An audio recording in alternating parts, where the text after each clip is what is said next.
चली ना, अभी तो और चलेगी। आज मैं तुम्हें ऐसी 10 क्रिंज मूवीज के बारे में बताने वाला हूँ जो देख के तुम्हें पक्का मेंटल हॉस्पिटल जाना पड़ेगा। चलो शुरू करते हैं नंबर 10 से। हाउसफुल 5, जिसकी फ्रेंचाइजी इतनी स्क्रैच हो चुकी है कि नए जोक्स खत्म हो गए तो पुराने ही जोक्स को रिपीट कर दिया, बस कॉस्ट्यूम चेंज करके। इतना बड़ा असेंबल कास्ट था स्क्रीन पे कि किसी एक कैरेक्टर को ठीक से याद रखना ही मुश्किल हो गया था। सबको लगता था कि ये कैरेक्टर एक्स्ट्रा ही था और मिस्ट्री ट्विस्ट वाला एंगल डालने की कोशिश की, बट मुझे यही समझ नहीं आ रहा कि ये हाउसफुल था या फिर नाइस आउट। डायरेक्टर साहब खुद ही कंफ्यूज हो गए थे।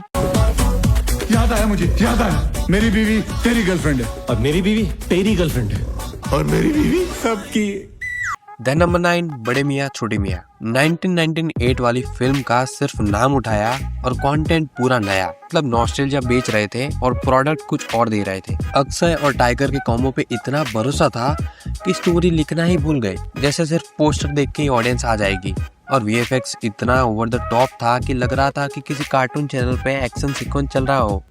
ये मैदान तेरा जरूर होगा, लेकिन इस खेल के सबसे पुराने खिलाड़ी हम हैं। देन नंबर 8, बागी 4।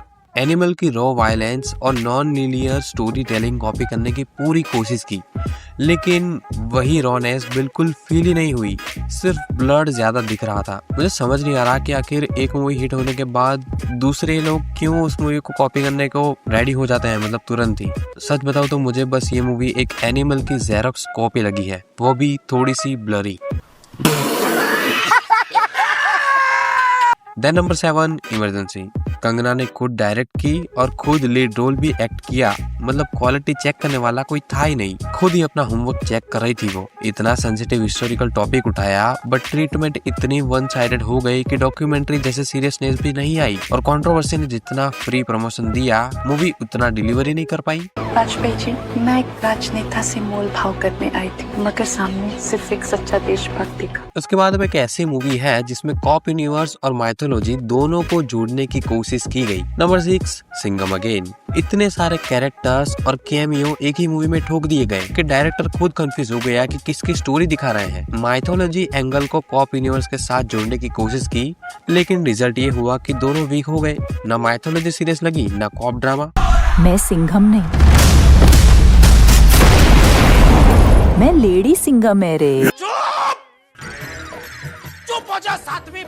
अब बात करते हैं एक जेल ब्रेक ड्रामा की, जिसमें ड्रामा इतना ज्यादा था कि थ्रिलर फैक्टर ही गायब हो गया। नंबर 5, जिगरा। आलिया भट्ट की एक्टिंग सॉलिड थी, कोई शक नहीं था, लेकिन स्क्रिप्ट इतनी प्रेडिक्टेबल थी कि ट्विस्ट कभी ट्विस्ट ही नहीं लगा। जैसे वो दूर से हमको पता चल गया था कि हाँ ये ही होने वाला है, और एग्जैक्टली वही होता था। जेल ब्रेक वाली प्रीमाइसिंग इंटरेस्टिंग थी शुरू में, लेकिन एग्जीक्यूशन में इतना ड्रामा डाल दिया गया कि थ्रिलर का टेंशन ही खो गया। परफॉर्मेंस अच्छी थी लेकिन स्क्रिप्ट काफी गलत थी। तो मैं ड्रामेटिक नहीं बन रही, okay? Just tell me the rules. Can an inmate meet a family member in a life and death situation? It's very simple. Then number 4, son of Sardaar 2। पहली बात तो इसकी ओरिजिनल खुद ही मीडियोकर थी, तो फिर इसका सेकंड पार्ट बनाने की जरूरत थी किसको? कॉमेडी इतनी फोर्स्ड थी कि लाफ्टर ट्रैक चाहिए था समझने के लिए कि यहाँ हंसना था। स्टार कास्ट इतना बड़ा था बट सबको इतना वेस्ट कर दिया गया कि लगता था कि उन्हें बस सेट पे बुलाया गया था और फिर बाद में कुछ काम ही नहीं दिया गया। मेरे हिसाब से इसका तो पार्ट 1 भी किसी को याद नहीं था, तो पार्ट 2 किसने देखा होगा? देखा पाजी निशाना, बोतल तो नहीं टूटी।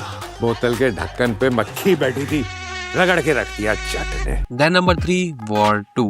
2 biggest action stars, Hrithik Roshan और जूनियर एनटीआर एक ही फ्रेम में, लेकिन स्टोरी इतनी कंफ्यूजिंग थी कि खुद कैरेक्टर को नहीं पता था कि प्लॉट क्या चल रहा है। सॉन्ग्स बड़े, एक्शन सेट पीसेस बड़े थे, बजट भी बड़ा था, लेकिन सब कुछ कनेक्ट करने वाली चीज मतलब स्टोरी वही गायब थी, मतलब वही नहीं थी बीच में से। स्पाई यूनिवर्स बनाने की जल्दी इतनी थी कि बेसिक लॉजिक ही भूल गए।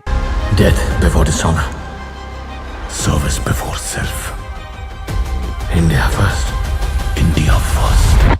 देन नंबर 2 पे आते हैं, same formula same star but audience अब थक चुकी है यार। नंबर 2 सिकंदर। सलमान खान का वही पुराना फॉर्मूला, मास एंट्री, पंच डायलॉग, फैमिली इमोशन, लेकिन ऑडियंस अब इस फॉर्मूला को देख देख कर बोर हो चुकी है। उन्हें कुछ नया चाहिए। विलन इतना वीक था कि पूरी मूवी में टेंशन बनाने वाला कोई था ही नहीं। सॉन्ग भी जेनेरिक थे, एक भी मेमोरेबल मोमेंट नहीं बचा जो सिनेमा से बाहर निकल के याद रहे। मेरे गुस्से पर मेरा फुल कंट्रोल है, लेकिन इस हरकत की वजह से गुस्से ने मुझ पर फुल कंट्रोल ले लिया। देन नंबर 1, अब इस मूवी की क्या ही बात करूं। इसका तो बजट भी काफी बड़ा था, इसकी तो हाइप भी काफी बड़ी थी, स्टार कास्ट भी काफी बड़ी थी और इसने काटा भी लोगों काफी बड़ा ही है।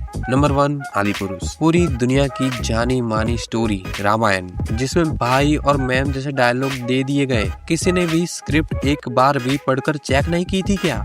इस मूवी का वीएफएक्स बजट इतना बड़ा था कि हॉलीवुड मूवी बन सकती थी, लेकिन फाइनल रिजल्ट देख के लगा कि जैसे कोई पुराना वीडियो गेम का कट सीन चल रहा है।